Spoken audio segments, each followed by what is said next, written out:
सबसे पहले मेरे सुनने वालों को अस्सलाम वालेकुम।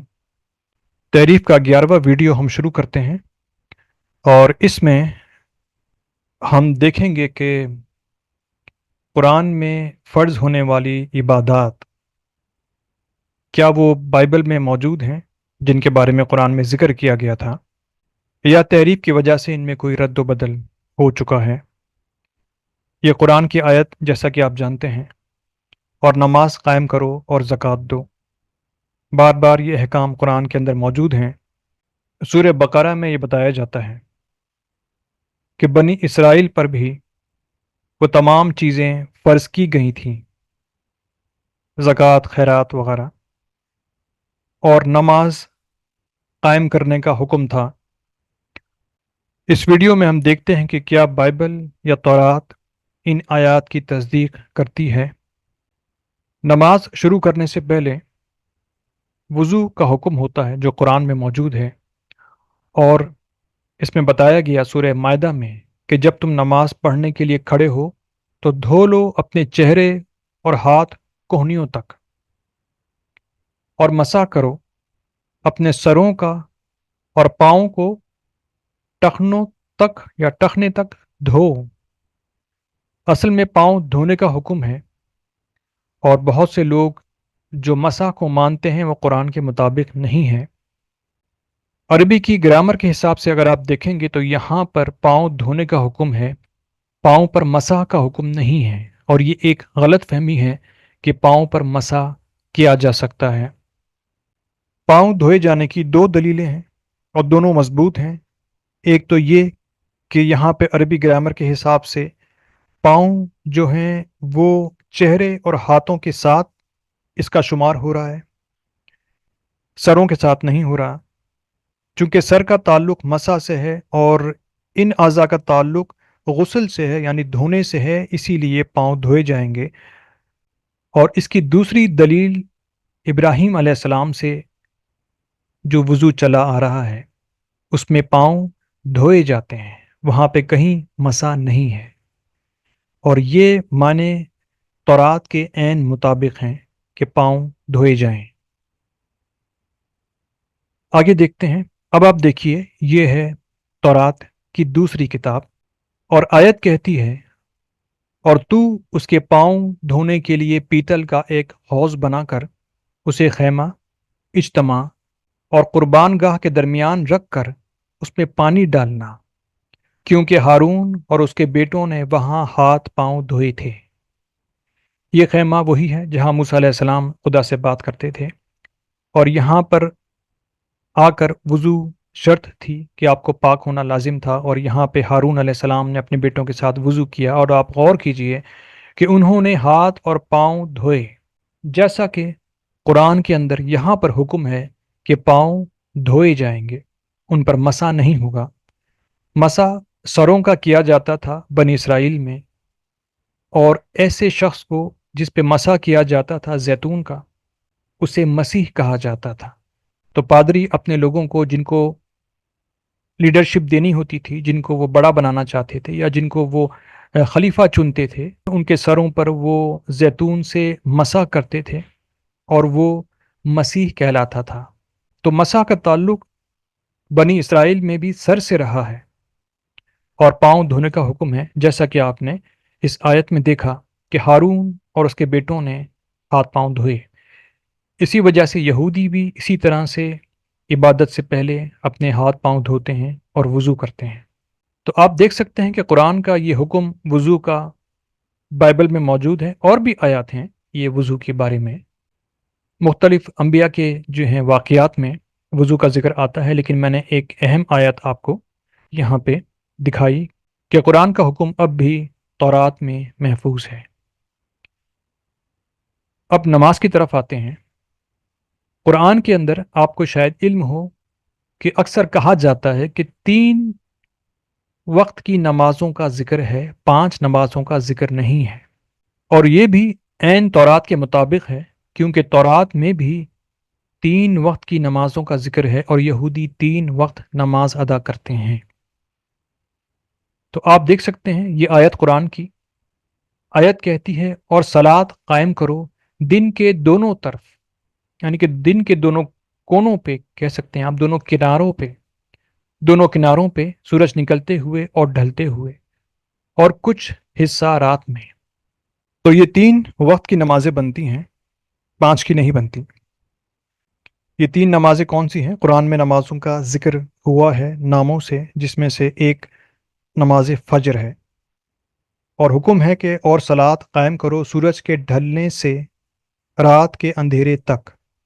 फजर नमाज इब्राहीम अलैहिस्सलाम से शुरू होती है, और यहूदी मानते हैं कि फजर की नमाज जो है ये इब्राहीम अलैहिस्सलाम ने शुरू की। आयत है, अगली सुबह अब्राहम उठा और उस जगह वापस आया जहां वो रब के हुजूर खड़ा था। यानी कि वहां पे वो नमाज कायम की थी, कयाम किया हुआ था, और यहाँ पे नमाज कायम करने का जिक्र है। और ये चूंकि सुबह के वक्त था, लिहाजा यहूदी इससे फजर की नमाज या सुबह की नमाज लेते हैं और मानते हैं कि फजर की नमाज इब्राहिम ने शुरू की। इसके बाद असर की नमाज आती है। ज़ोहर का जिक्र इनके पास नहीं है और असर का जिक्र है, और बताया जाता है कि असर की नमाज इसहाक अलैहिस्सलाम ने शुरू की, वही तौरात है। और आयत कहती है, और इसहाक शाम के वक्त खेत में जिक्र करने के लिए गया। यहाँ पे जो लफ्ज़ आया है जिक्र की जगह पे, वो गौर व फिक्र आया है, जिसको आप तदब्बर कहें, गौर व फिक्र कहें, और इसको मैंने अरबी में जिक्र ट्रांसलेट किया। और ये कुरान के एन मुताबिक है, जिसमें ये बताया गया है कि सलात अल्लाह के ज़िक्र के लिए कायम की जाती है। ये शाम के वक्त वो कर रहे थे जब सूरज ढल रहा था, सूरज मौजूद था, यानी कि गुरूब नहीं हुआ था। और इस आयत से यहूदी असर की नमाज की दलील लेते हैं, और असर की नमाज का जिक्र ख़ास तौर पे कुरान में भी हुआ। आप जानते हैं कि उसको बीच की नमाज या दरमियानी नमाज कहा गया। हमारे यहाँ भी ये बात कही जाती है कि असर से मगरिब तक ख़ास तौर पे ज़िक्र करना चाहिए। आपने सुना होगा कि ये वक्त बहुत भारी होता है, और अमल अमलियात और अज़कार के लिए भी ये वक्त बहुत अहम माना जाता है।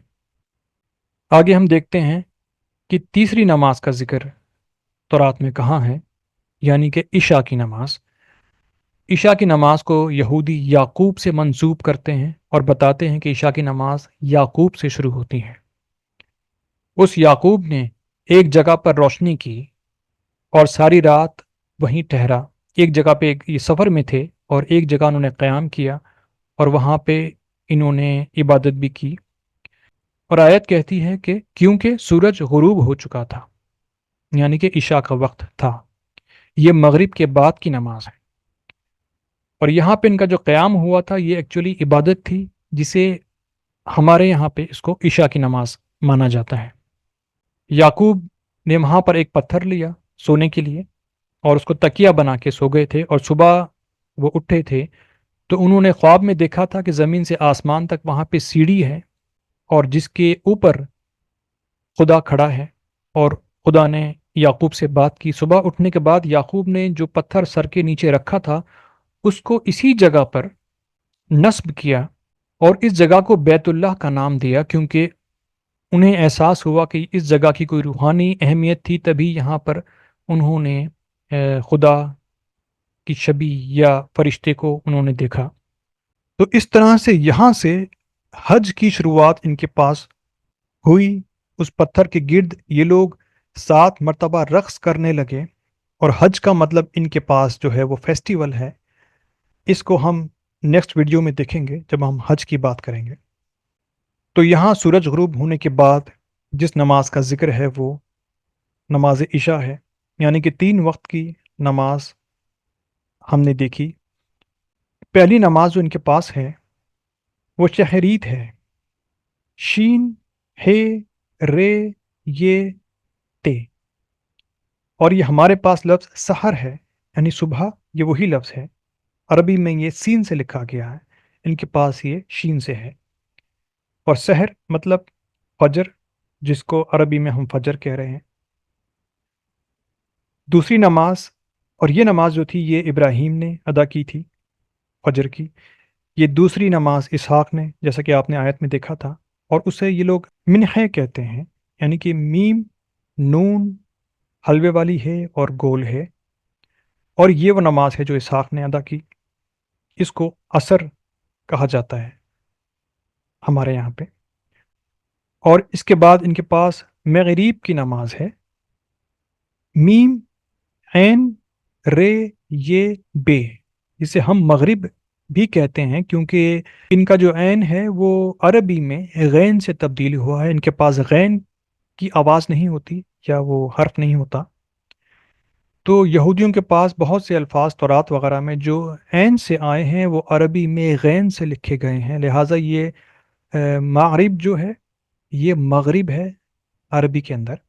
لیکن یہاں پر جو نماز کے حوالے سے یہاں پہ آ رہا ہے وہ سورج غروب ہونے کے بعد کی نماز کا ذکر ہے.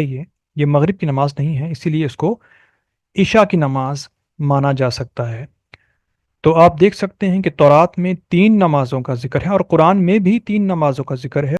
اچھا، یہودیوں کے پاس 2 قسم کی عبادات یہ لوگ کر رہے تھے. ایک تو صلات تھی جو یہ نماز کے طور پہ پڑھ رہے ہیں، جو 3 اوقات ہیں اس کے، لیکن ان کے بیچ میں قربانی کی جاتی تھی اور یہ لوگ قربانی کو جلایا کرتے تھے، جو کہ بیت المقدس میں ہی یہ قربانی کی جاتی تھی. اور لوگ جو اللہ کے نام پہ وہاں پہ قربانی کرتے تھے وہ یہودی وہاں پہ جو ان کے تھے وہ لوگ اس کو جلایا کرتے تھے. یہ بھی عبادت تھی قربانی کرنا. تو ظہر میں وہ قربانی کی عبادت کی جاتی تھی، اس لیے آپ اس کو مان سکتے ہیں کہ یہ بھی ایک عبادت کی جگہ تھی، وقت تھا، اور یہ بھی ایک عبادت کا وقت تھا. عصر کے بعد البتہ کوئی قربانی نہیں کی جاتی تھی، یعنی کہ عبادت نہیں تھی یہ. لیکن کبھی کبھی اگر ضرورت ہو اور قربانی کرنی پڑتی تھی، انہیں کوئی خاص لوگ اگر لے کے آتے تھے جانور اور ان کو، تو پھر وہ عصر کے بعد بھی قربانی کرتے تھے. کبھی کبھی ظہر میں کی جانے والی قربانی اتنی لمبی ہوتی تھی کہ عصر کا ٹائم وہ آگے بڑھا دیتے تھے اور وہ مغرب کے وقت بھی اس کو ادا کرتے تھے. یعنی کہ یہاں پہ عبادت کا وقت موجود ہے اور یہاں پر بھی موجود ہے.